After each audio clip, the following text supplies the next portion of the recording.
Hello friends, welcome to V2 study. Let's learn together. तो मेरा आज का टॉपिक है ब्रह्मपुत्र नदी तंत्र। इससे पहले मैंने आपको गंगा नदी तंत्र और यमुना नदी तंत्र पढ़ा दिया है। तो ये आज तीसरा नदी तंत्र है जो है ब्रह्मपुत्र नदी तंत्र। तो शुरू करते हैं। पर मैंने आपके लिए इंडिया के मैप के साथ ब्रह्मपुत्र के पूरे फ्लो को कवर किया है, साथ ही साथ उसकी ट्रिब्यूटरी नदी, सहायक नदी को कवर किया है। उसके अंदर पड़ने वाला कोई नदी द्वीप और किस किस राज्य से होकर गुजरती है, तो राज्य के लिए मैंने डॉटेड बाउंड्री यूज की है। तो शुरू करते हैं स्टार्टिंग से। सबसे पहले ब्रह्मपुत्र नदी निकलती कहाँ से है? ब्रह्मपुत्र नदी तिब्बत के मानसरोवर झील के पास आंगसी ग्लेशियर और युंगडुंग ग्लेशियर से निकलती है। ब्रह्मपुत्र को तिब्बत में सांगपो नदी, सांगपो का मतलब होता है शोधक, तो ब्रह्मपुत्र को तिब्बत में सांगपो नदी के नाम से जानते हैं, ना कि ब्रह्मपुत्र के नाम से।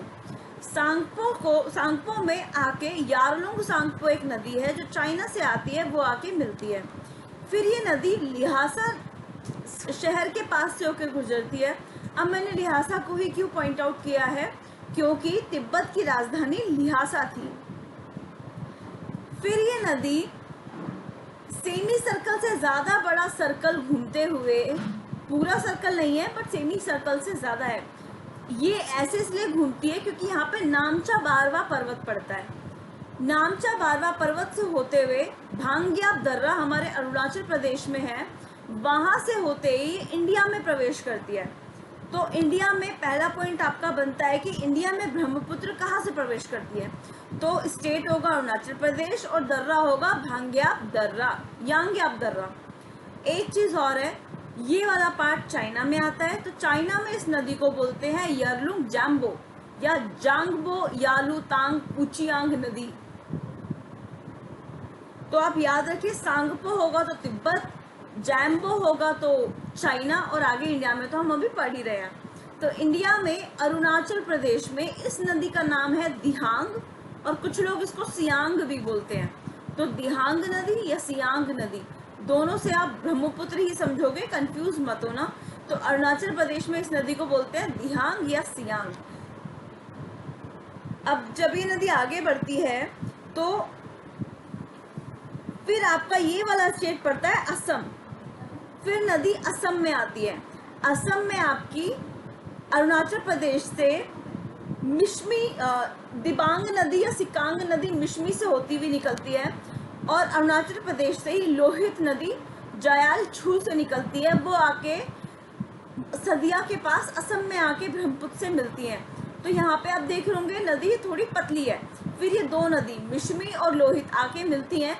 उसके बाद ये नदी बहुत चौड़ी हो जाती है, मतलब इसका कुछ पूरा मिला के नदी का अगर विड्थ नापे तो कोई 10 किलोमीटर या 10 से भी ज़्यादा किलोमीटर बनता है।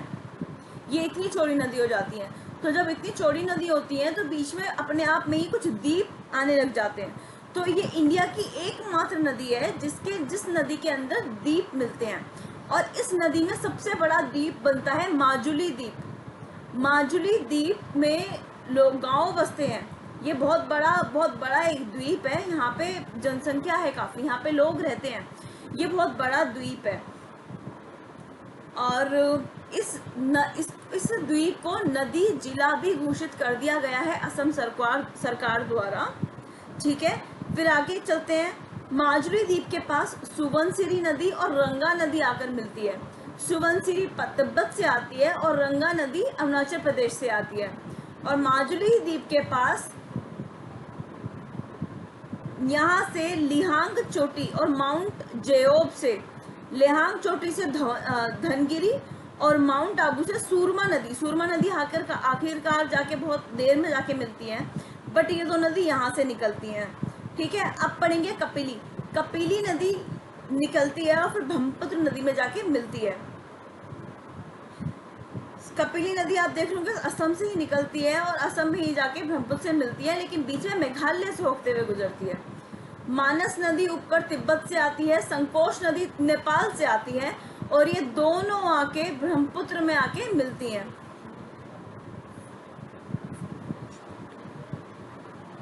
सॉरी एक चीज थी, भूटान से मानस और संकोश दोनों आती हैं, ये भूटान है, तो भूटान से संकोश और मानस नदी आती है और ब्रह्मपुत्र में आके मिलती हैं। जो मानस नदी है और संकोश नदी है भूटान की बड़ी नदियों में से मानी जाती हैं। फिर सिक्किम में चेलामू एक झील है, सिक्किम में चेलामू झील से जेमू ग्लेशियर से तिस्ता नदी और रंगित नदी तिस्ता नदी की सहायक नदी है, फिर ये आके तिस्ता बनती है और बांग्लादेश में आके ब्रह्मपुत्र से मिलती है। अच्छा, ब्रह्मपुत्र का नाम सिर्फ असम में जाके ब्रह्मपुत्र पड़ता है, बट क्योंकि ब्रह्मपुत्र नदी की लंबाई सबसे ज़्यादा असम में ही है तो हम इस नदी को इंडिया में ब्रह्मपुत्र ही बोलते हैं। और जैसे ही ब्रह्मपुत्र नदी फिर बांग्लादेश में प्रवेश करती है इसका नाम जमुना हो जाता है। तो तिस्ता नदी बांग्लादेश में जमुना नदी से आके मिलती है। अब आप इसे यमुना से कंफ्यूज मत करिएगा, इसका जमुना नाम है। आई होप ये सारा आपको क्लियर हो गया होगा। मैं एक बार फिर से रिवाइज करवा देती हूँ।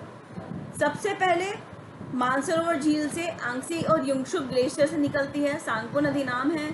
चाइना में यारलुंग सांपो से आके मिलती है, लिहासा शहर से होकर गुजरती है। नामचा बारवा की स्थिति यहाँ होने के कारण यह पूरा कर्व लेती है।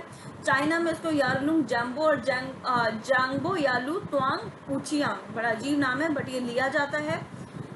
इंडिया में यांग्याप दर्रा और अरुणाचल प्रदेश में सबसे पहले आके आती है ब्रह्मपुत्र। ब्रह्मपुत्र को अरुणाचल प्रदेश में दिहांग या सियांग नाम से जानते हैं। इसके अंदर दिबांग और लोहित नदी आके मिलती है। फिर सुबनसिरी, रंगा, धनगिरी और कपिली आके मिलती है। मानस और संकोश भूटान से आती है। इस नदी का एक बहुत बड़ा नदी जिला है, वो है माजुली। इसे नदी द्वीप भी कहते हैं और ये नदी जिला भी है नदी, और ये बहुत उपजाऊ है। तो यहाँ पे धान की खेती, मैंने आपको लिखा हुआ धान की खेती होती है बहुत ज़्यादा। फिर ये बांग्लादेश में एंटर करती है। बांग्लादेश में एंटर करते टाइम सबसे लास्ट जो पॉइंट पड़ता है असम का वो है धुबरी। बांग्लादेश में एंटर करने से इसका नाम पड़ता है जमुना।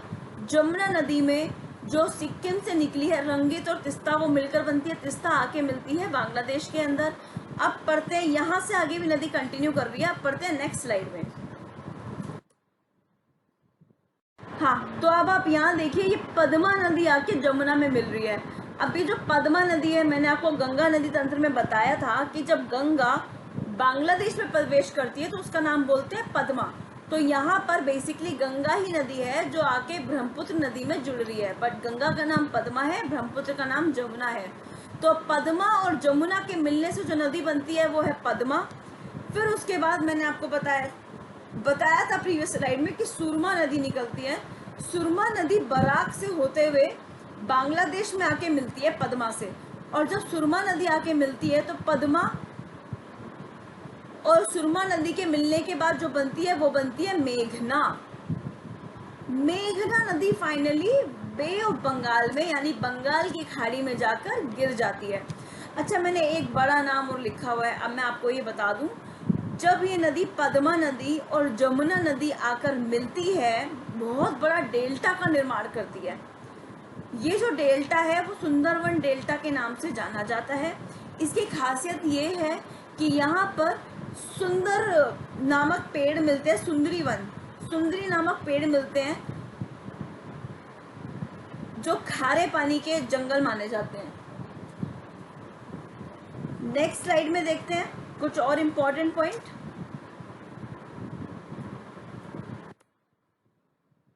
तो अभी हम पढ़ेंगे ब्रह्मपुत्र के डिफरेंट नेम्स।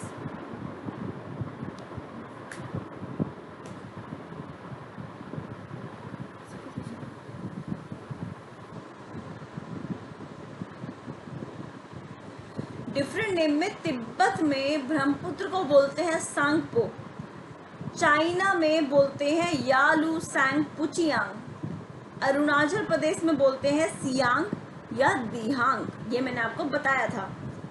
असम में बोलते हैं ब्रह्मपुत्र, बांग्लादेश में बोलते हैं जमुना। ये ब्रह्मपुत्र नदी के डिफरेंट नेम्स हैं। सोर्सेज की बात करें तो कहाँ से निकलती है नदी? Originate from Angsi glacier near Chemayungdung glacier at Kailash mountain Mansarovar in Tibet. कौन कौन से स्टेट से होके गुजरती है या कंट्री से होके गुजरती है? सबसे पहले चाइना, मतलब तिब्बत का पार्ट, फिर इंडिया, फिर अगेन चाइना का ही पार्ट आता है, फिर बांग्लादेश, और इंडिया में कहाँ? इंडिया में अरुणाचल प्रदेश, फिर आसाम। टोटल हमारे 3 कंट्री हो गए, चाइना, इंडिया और बांग्लादेश, और 2 इंडियन स्टेट हो गए, असम और अरुणाचल प्रदेश और असम। नेक्स्ट चलते हैं। नेक्स्ट है फैक्ट्स। फैक्ट्स में लार्जेस्ट रिवर आइलैंड, जो विश्व का सबसे बड़ा नदी आइलैंड है, वो है माजुली आइलैंड, जो असम में पड़ता है और जो ब्रह्मपुत्र नदी का ही आइलैंड है। टोटल लेंथ जो नदी की है, कहाँ से? मानसरोवर से लेके बे ऑफ बंगाल तक, वो है 2900 किलोमीटर। लेकिन अगर इंडिया की बात करो तो इंडिया में कहाँ से कहाँ तक है? इंडिया में अरुणाचल प्रदेश से लेके असम तक टोटल लेंथ आती है 916 किलोमीटर, या फिर माकियाब दर्रे से लेके धुबरी तक, असम के धुबरी तक, ये आती है 916 किलोमीटर। लॉन्गेस्ट ट्रिब्यूटरी जो इस नदी की है, मतलब सबसे लंबी नदी ट्रिब्यूटरी, सबसे लंबी सहायक नदी, वो है तिस्ता रिवर। ब्रह्मपुत्र रिवर को सोरो ऑफ असम भी बोलते हैं। क्यों बोलते हैं आप समझो। ब्रह्मपुत्र नदी बहुत सारा सिल्ट और बहुत सारा गारा, बहुत सारी मिट्टी लेके आती है। कहाँ से? ब्रह्मपुत्र नदी एक तो अरुणाचल प्रदेश के पहाड़ों से आ रही है, दूसरा उसमें लोहित और सिकांग नदी आके मिलती है। वो बहुत बड़ा नदी का मुहाना बन जाता है, वहाँ पे जितना भी पत्थर गारा लाती है वहीं छोड़ देती है और रास्ता बदल लेती है। उस वजह से असम में बाढ़ आती है, इसलिए ब्रह्मपुत्र नदी को सोरो ऑफ असम भी बोलते हैं। और सबसे बड़ा लार्जेस्ट डेल्टा, विश्व का सबसे बड़ा डेल्टा बनता है सुंदरवन डेल्टा, जो ब्रह्मपुत्र नदी के और गंगा नदी, मतलब पद्मा और जमुना के मिलने से बनता है। तो ये थे कुछ important fact Brahmaputra river system के बारे में। आगे आज हमने पढ़ लिया है ब्रह्मपुत्र रिवर सिस्टम।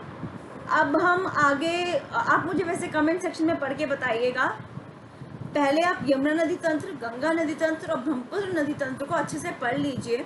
उसके बाद मेरे ख्याल से एक नदी तंत्र और बनता है, और वो नदी तंत्र है सिंधु नदी तंत्र। उसके बाद भी अगर नदी तंत्र बनेगा तो वो बनेगा कृष्णा नदी का, कावेरी नदी का, गोदावरी का, नर्मदा और ताप्ती का। बट इन सब नदी तंत्र को अकेले अकेले पढ़ने की बजाय जो साउथ इंडियन रिवर्स हैं, इनको मैं एक ही वीडियो में कवर कर लूँगी। लेकिन एक वीडियो बनेगी सिंधु नदी तंत्र की, तो 2 वीडियो नदी तंत्र की और बनेंगी। तो आप इनको पढ़िए और मुझे पढ़ के कमेंट सेक्शन में कमेंट करिए अगर आपका कोई डाउट हो तो। आपको और कुछ इम्प्रूवमेंट चाहिए तो वो भी मुझे बताइए। आई होप आपको ये वीडियो पसंद आएगा। आप इस वीडियो को लाइक करो, शेयर करो और सब्सक्राइब करो। और मेरे ही चैनल पे 2 और क्लासेस शुरू हुई हैं। एक है प्रणव की पाठशाला, उसके अंदर प्रणव अपने टीचर से पढ़ी हुई चीज़ें आपसे शेयर करेंगे। और एक क्लास शुरू हुई है क्लास विद प्राची चौहान। प्राची चौहान वो भी 9th क्लास की स्टूडेंट है और वो भी अपने एक्सपीरियंस, अपनी नॉलेज जो भी उन्होंने अपने टीचर से पढ़ी है वो आपके साथ शेयर करेंगी। तो आप मेरे इस चैनल पे बने रहिए। हम तीनों आपको जितना भी हमें नॉलेज है वो आपसे शेयर करेंगे, आप हमसे शेयर करिए, ऐसे ही साथ मिलके लेट्स लर्न टुगेदर। तो आप मुझे कमेंट करिए, इस वीडियो को लाइक करिए, शेयर करिए, सब्सक्राइब करिए। Thank you.